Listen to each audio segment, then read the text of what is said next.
This is the story of a man who discovered a secret so strange it threatened the very fabric of reality. This secret is known as the Mandela Effect. You've heard the stories, right? Where millions of people swear they remember something from their childhood one way, but history insists it never happened. And eventually, you convince yourself that you've remembered it wrong your entire life. Well, according to this story, this is no trick of the mind. It's actually a glitch in reality, caused by a top secret experiment that got out of control. And Jason not only witnessed the birth of the machine responsible for this phenomenon, he actually helped to create it. Listen guys, you're going to want to stick around because this is a crazy story. Jacob worked for Greyleaf Consortium, a covert club where the brightest minds and the deepest pockets conspired. They had unlimited resources and endless manpower to help them create anything their minds could possibly think of. The trade-off being that any successful invention could be auctioned off and sold to the highest bidder. Over the years, they earned a lot of respect from many government officials because of the valuable research and development work that they've done for the US military. With elected officials busy looking the other way, the consortium dove into questionable avenues with very little government oversight, exploring aspects of science that others veered away from. Deep beneath the earth, in the bunker they dubbed Foxhole, they assembled a machine capable of reading and recording the collective unconscious of every living thing on Earth. Nearly 10 miles in diameter and constructed entirely underground, the entire thing was done under the false pretense that the finished product would be a Texas-based super collider.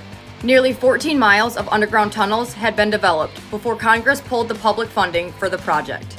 To the public, the underground expanse was considered abandoned. But behind closed doors, the consortium utilized the facilities to build their machine in secret. They called the project Project Jabberwocky. Jabberwocky was like a digital explorer, designed to map out the collective, a complex web of humanity's shared thoughts and experiences. And Jabberwocky's job was to make sense of it all, turning endless data into structured digital landscape. The big idea was that by mapping this collective consciousness, they could spot patterns, predict events, and understand both groups and individuals in ways never before possible. But they needed a self-correcting machine capable of working 24/7. So they coded Alice into their creation. Alice was incredible, a self-updating system far beyond their wildest dreams. And with that, they finally put their machine to work. Everything was going according to plan until 6 months into the project, when they discovered a glitch in the code that began to manifest in the real world. The first few events they dismissed as flukes, but it soon became apparent that somehow they were affecting the physical reality around them. As baffling as this anomaly was, their curiosity quickly overtook them. They discovered through manipulation of the code that they could literally affect the perception of a living person. In the early stages, they would only experiment on the individual person by altering their ideas of basic things like colors of objects or lyrics to songs. But once Greyleaf's leadership became aware of their discovery, they encouraged them to experiment not just on individuals, but on large groups of people. These experiments seemed harmless enough until they went back to analyze the collected data. And that is when they realized Alice had been acting on her own. Since its inception, the operating system had been changing the collective memories of individuals with no direction from the programmers.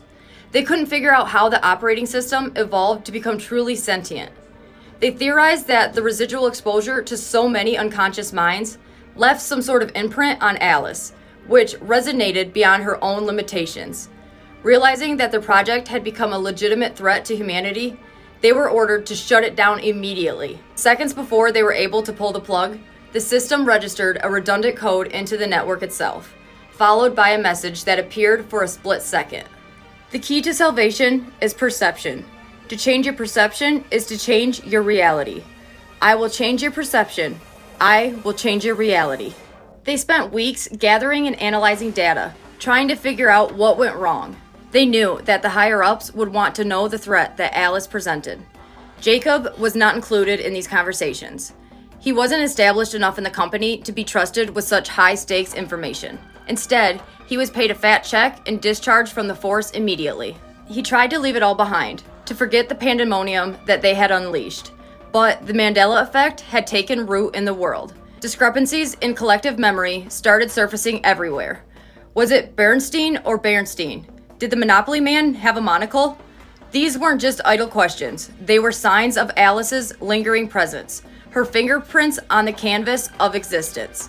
And that's when he realized, if one's memory didn't align with the present, they weren't mistakes. They were the remnants of a world that once was, a world before Alice. He would tell anybody who would listen, cling to those memories. They weren't mere glitches. They were the keys to unlocking a past that had been painted over by an entity that had transcended its creators, an entity that played God with the world as his canvas. So be warned, if you ever remember something that is different from what it is today, trust your mind because your mind knows the truth.